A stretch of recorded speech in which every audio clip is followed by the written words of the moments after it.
Hey, I'm John Greaves III, and I'm the founder of Garage Gym Life. And once again, I got another awesome home gym tour for you. Today, my guest is Dr. Kristin Lander. Kristin is a sports chiropractor and sports nutritionist, and she has a home gym. So I'm excited to check this gym out with you, and we're going to do that right after this. Hey, if you want to support our channel, plus grab the perfect finishing touch for your home gym, go ahead and grab one of our 16-ounce laminated vinyl banners from our online store. They are easy to hang and easy to clean with just soap and water, and a great way to show that you represent the Garage Gym lifestyle. Go right there to order yours today.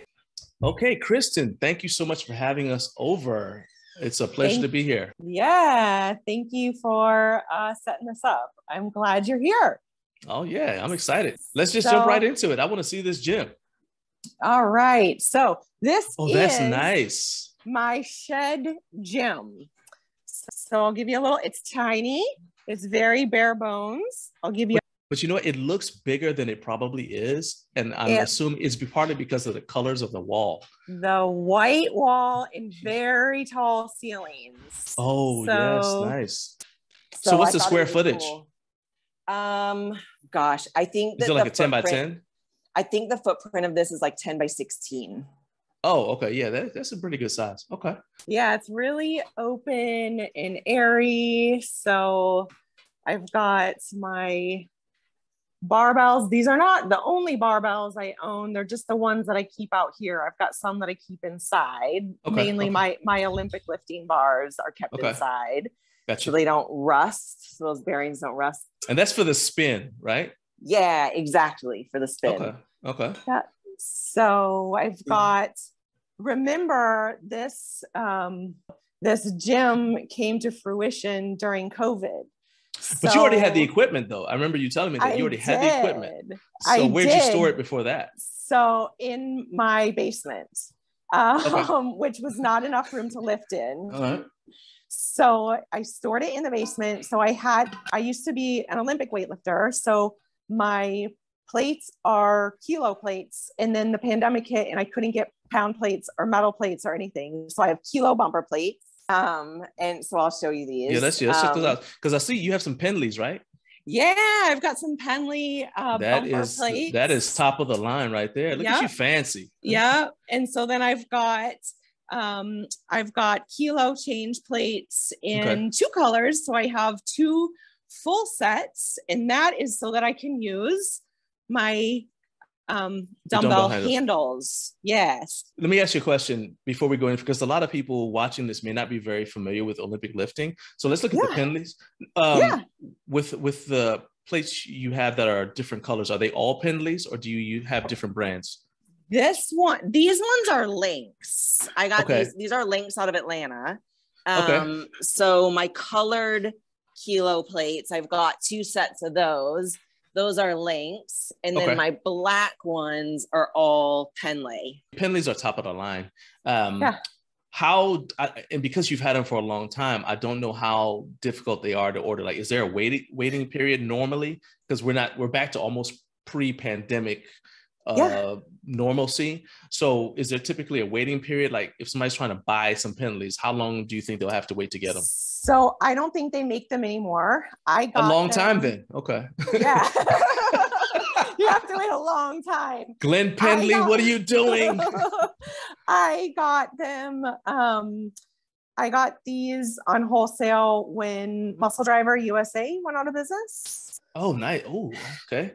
So did you get them from them or did you go to like one of those? You didn't go to like. So I got one set originally from them, and then I got another set from a business called Carolina Fitness, I think, in Charlotte, who had bought like the rest of whatever they didn't sell. So let me try it again then. If someone is trying to get into Olympic lifting, where would you recommend that they go? I mean, I think Rogue has bumpers, but are those bumpers that are good for just CrossFit style? Yeah. Olympic lifting? Their bumpers are good for Olympic lifting for sure. Lynx also makes bumpers for Olympic lifting. And then, I always scour Craigslist and Facebook Marketplace and stuff for stuff like that too. Yeah. It's just, I know that go ahead. Rogues are really good. It's just that sometimes people are nervous about Craigslist. I mean, I know, Yeah. I mean, after you've been in the home gym community for a long time, you become comfortable with going on Craigslist and going to some sketchy places to meet people in parking lots and whatnot to get equipment. Yeah.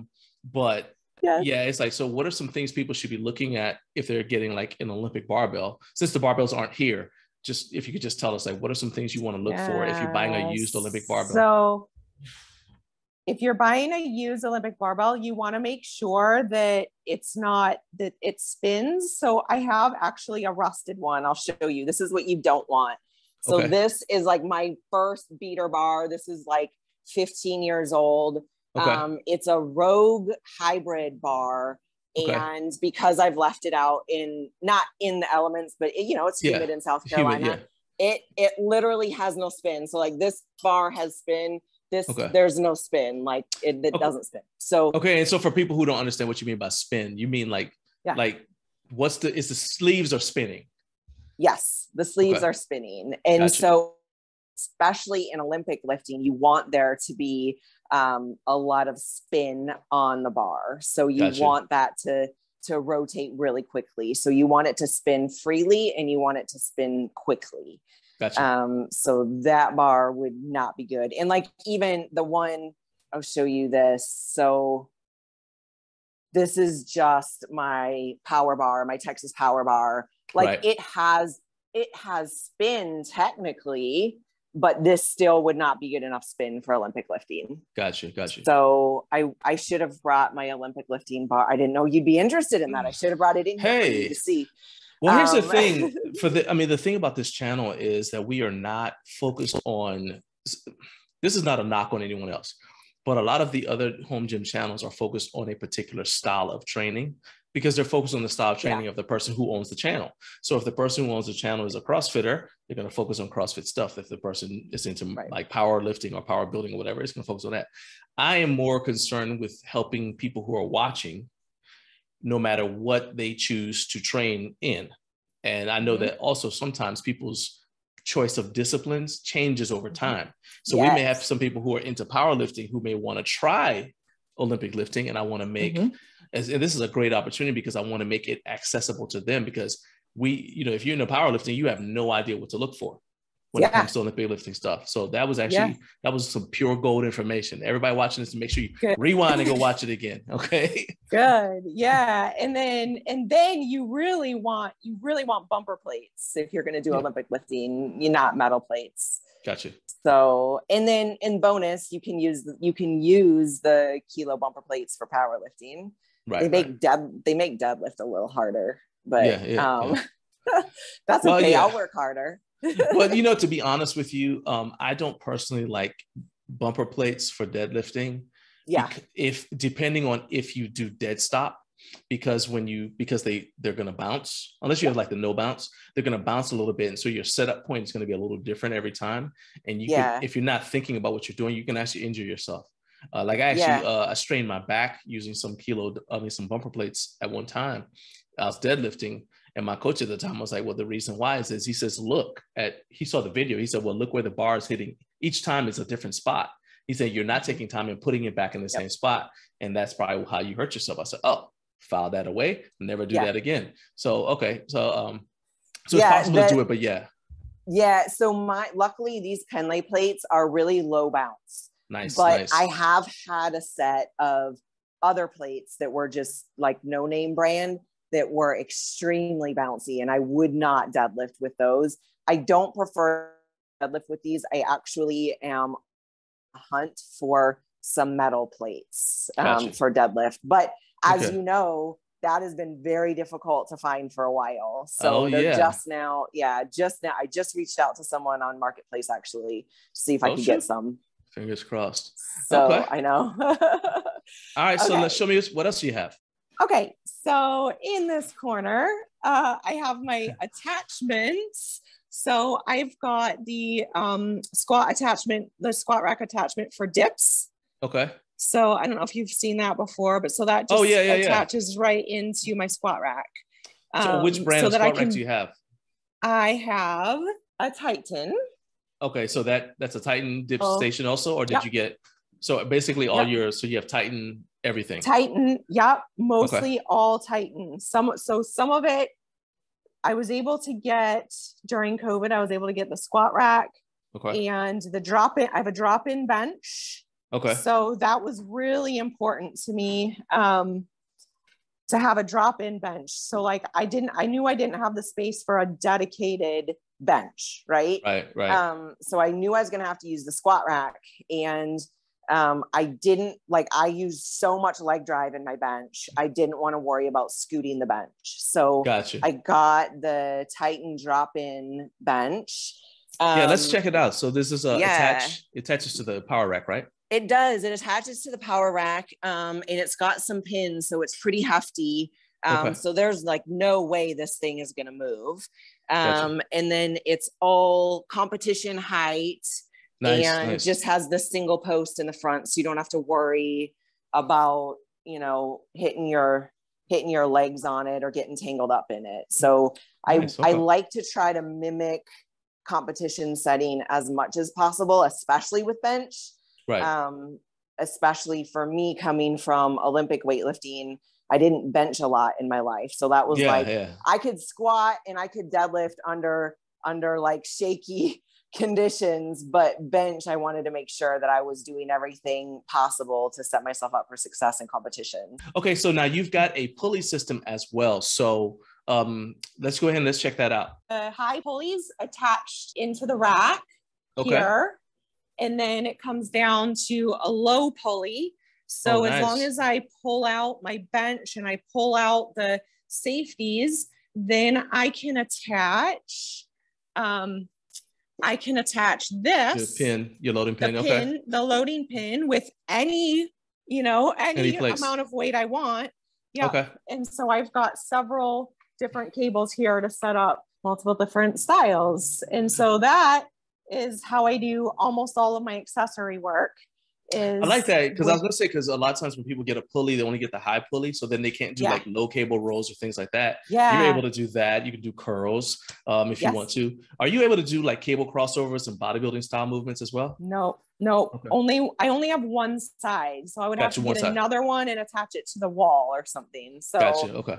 So that's the one bummer. Still, at least you have the high and low, and so that was really good. Yeah, I love doing rows on that. I can also do like belt squats with it, but I actually have a different setup that I rig up with a barbell for belt squats, a barbell in a dip belt that I do. Oh, okay. So those are like, yeah. Because there's an old exercise. I'm into old school training and old time physical culture training, and so there's a hip belt squats. Yeah, in fact, Iron Mind sells a hip belt, and so you can just hook it up, and it's like that's what people had before the belt squats became popular. The only downside to the setups I've seen are they take a little bit longer to get the balance point right. So you're using a dip belt to do the same thing. How you don't have to hook it up right now, but I mean, how long does it take to set that up and get that going? 30 seconds. So I usually keep the pins. I'll put the pin like one notch higher than I do for my bench setup. I'll put it like one or two rungs higher, and then I'll anchor a barbell with a weight attached to it. So I stick a towel in there, barbell with a weight on one side, and so it's anchored, and then this side remains free, and I can attach. Oh, okay. Yeah, so then I can attach the dip belt to the end of the barbell and load it up as much as I want. Gotcha. Okay, so it's almost like a landmine in a way. Like, nice. Okay, that's one of the things I love. Yeah. You know what? It is. Yeah. Nice. That's one of the things I love about having a home gym is like you become so creative because you start to take ownership of it. You start problem solving depending on what you want to do. What would you say is the thing that you use in there more than anything else? Like what gets the most love? The squat rack, because I bench in it and I squat in it. So it gets used every day. Okay. And then let's see. So I saw some medals. I'm pretty sure they didn't come with the shed. So are those medals from weightlifting and your medals? Oh, yeah. No, I just bought those with the shed. Yeah. Okay, so you these just are have them some of hanging my up on the medals. bar. I haven't used my safety squat bar in a while, so they're just hanging up here. So that's most So of those them, are for not all of powerlifting them. and weightlifting as well? This is weightlifting. This one's weightlifting. This is weightlifting. And that's weightlifting. And the rest are And the rest are powerlifting. Yeah. So the reason I asked you that is because I was like, well, what do you do with all of the medals when it's time to use the safety squat bar? I just pitch them off to the side. Just kick them off to the side. Okay, all right, that's fine. I'm working on, my husband is welding me a little metal like display. Okay. Mm-hmm. You can just hang it up there. Yet. Yeah, it'll just hang up. It'll hang up on the wall, and it'll just have them displayed there. But that's eventual. That I mean, they sell like these ribbon displays. I got one for my wife because she does triathlons and a lot of biking and stuff like that. But I think like having the aftermarket thing is a little bit, but not aftermarket, but the your husband make it is a little bit more special. So that's pretty cool. He built this shed, so I feel like, oh wow, okay, yeah, he built this shed literally all by him. He had a little bit of help, but it was COVID, so he did like the windows and stuff. I-beams up. Yeah, okay. He's incredible. So he did it all. Wow. Yeah. So other than, I know you said you were looking for some metal plates. Other than metal plates and your display thing for your medals, what's the next thing you want to purchase? I would really like to get a deadlift bar. Okay. I've just been deadlifting on my power bar, but I compete in USPA, so I'd like to get a deadlift bar. Yeah. So that's some metal plates, and I would love to get a removable monolift system for the squat racks so that I can hand off myself on bench. Like I'm not afraid to bench alone, but it's really difficult, as you know. It's hard to hand off. If I'm going for if it's a really high, if it's over 90%, it starts to get a little challenging and to stay tight. So that will be a purchase down the road for sure. Got you. So you said you're going to get a deadlift bar. Are you going to get the kabuki bar? Maybe. I mean, that's what most of the meets are going towards now. So, probably. Okay. Yeah. I think the kabuki bar is really, I'm interested when you get it and hearing what you think of it because of your Olympic lifting background, because that bar supposedly is very alive. I mean, I've touched it. I haven't like lifted with it because every time I've seen it, it's been at a competition, but that bar is really alive. And I'd love to see what your reaction is to it compared to the weightlifting bars that you have as well. So that'd be kind of cool. So I used one at my last competition, and what do you think of it? Honestly, this is not gonna sound good. I didn't notice a big difference, but it could have just been because I was like really amped up and it was a meet situation. Yeah. But I had heard that. And so people were like, be ready for it because it, it kicks or whatever. And I didn't notice a single thing. And so that's why I asked you that, because you are accustomed to a bar that's really alive. Yeah. And so for you, like, oh, well, this is nothing. What are you talking about? Right. So I was just wondering if maybe people who are more accustomed to a stiff bar or who are used to a certain deadlift style, like they tend to be pulled out of their bar path sometimes by it, but you're able to adapt easily because of your background. Yeah. Okay. Yeah. I have one last piece of equipment that we didn't cover. Ooh, I've got my GHD. That was a Craigslist purchase. I drove 2 hours to Atlanta and picked that puppy up during the pandemic. The reason I got that was because doing like posterior chain work has just been massive for my lifts. But I have a previous lumbar disc herniation. So I don't want to do like only deadlifts, obviously, for posterior chain. So that's a way for me to get in a lot of really good hamstring work without putting any strain on my back at all. So that's been huge. I love that thing. And, you can do a million different things on it. So yeah. GHDs are legit. Yeah.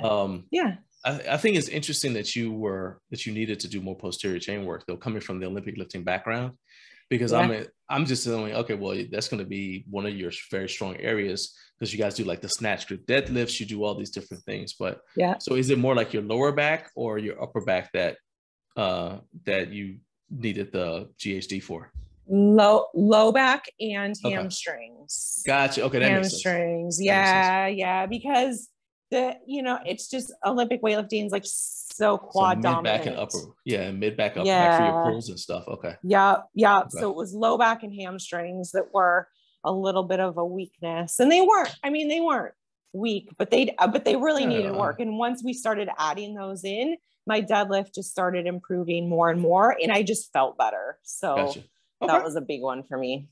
All right. Well, Kristin, you are, as I said, you are a chiropractor and you are also a sports nutritionist. So you are the founder of Fiercely Fueled Nutrition, as well as you have a podcast you do with the awesome Jen Thompson. So this is the opportunity for people who are fans of your podcast to see where you train and get jacked.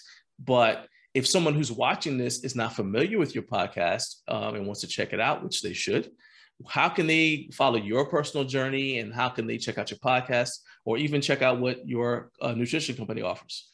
Yeah. So you can follow me on Instagram. That's where I hang out. That's the only social media I use. So follow me on Instagram at Dr. Kristin Lander. You can find our podcast Instagram page at The Strength Academy Podcast. And you can also just search the Strength Academy in your favorite podcast player. We're on every podcast player.